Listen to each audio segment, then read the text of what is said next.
And let's talk about 50 Cent. So we've been talking about for months and months and months since, Diddy was on trial and that whole mess was going on before we even got the sentence laid down, which we already know the sentence. We don't need to recap.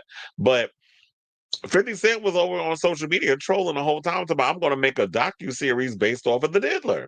And I think a lot of people thought he was in his little trolling bag and all this other stuff that was going on with that.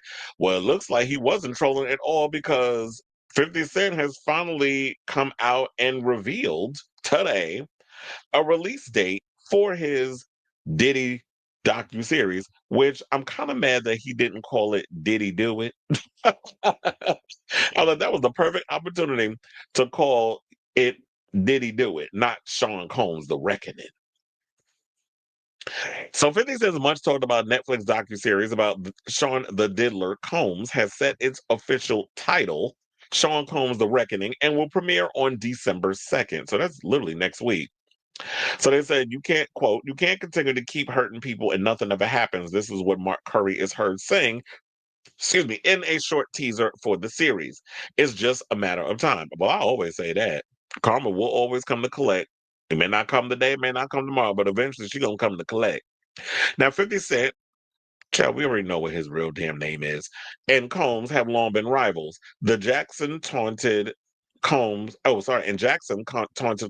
social media throughout his criminal trial, where Combs was convicted of transportation, engaged in prostitution, and acquitted of more serious sex trafficking and racketeering charges. In October, Combs was sentenced to 50 months in prison, and he is expected to be released in May of 2028.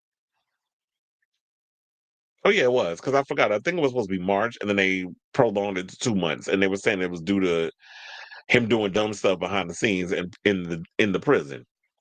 Now, per the official synopsis, the series is a staggering examination of the media mogul, music legend, and convicted offender. Born of an insatiable drive for stardom and a knack for spotting talent, Combs made a quick ascent through the ranks of the music industry with Bad Boy Entertainment, and was crucial in bringing hip hop to the pop masses and launching the careers of dozens of generation defining artists like the Notorious B.I.G., Mary J. Blige, Jodeci, and Danity Kane.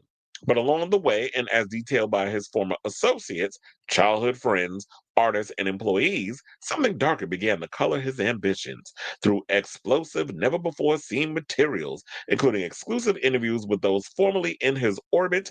This documentary tells a story of a powerful, enterprising man and the gilded empire he built and the underworld that lay just beneath the surface. Now, just so y'all know, it's only 4 parts. So we can, I guess, get in and out with this whole situation. Whereas I believe when I watched, there was a docu-series on Diddy that was on HBO Max. I believe that was 5 parts. They were 5 hour long episodes. And it was pretty much intriguing, all the things that I began to learn and stuff about the Diddler. But I feel like in this situation, will we learn anything new?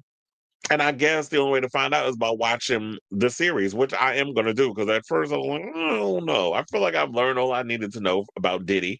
But at this point, 50 Cent, and you already know what 50 Cent, I hope he's going to kind of give a more nuanced look behind the Diddler and not come at it from being a messy butch queen, because that's what literally Diddy gives me. I mean, not Diddy, 50 Cent gives me with a lot of his antics. You give me closeted butch queen tease. Like, this is a lot of these antics, the trolling, the shade, and all that other stuff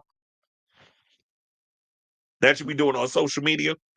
So I'll be watching, and hopefully you coming at it from a real producer standpoint and not just trying to be messy. So yeah, they said Sean Combs' The Reckoning was directed by Alexandria Stapleton. Executive producers include Jackson Stapleton, Stacey Scripter, and David Carabinas. A lot of these names in here, I don't think y'all care, so we don't need to continue to read on with that.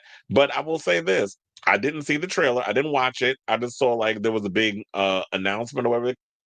So I don't know exactly like if we're gonna get anything of. I mean, there's first of all, when you look at the teaser, it's nothing. It just basically says produced by Curtis Jackson, all this other stuff, and it comes out in December. Like, there was nothing set up where it's like we get people who were interviewed and like the whole Barbara Walters setup that you always see from the documentaries or the docu-series.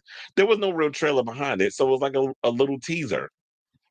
So I guess what Netflix want us to do is they don't want us to see anything. They just want us to come out here, report it, and then we just watch it when it comes out, and then we'll all end up talking about it next week.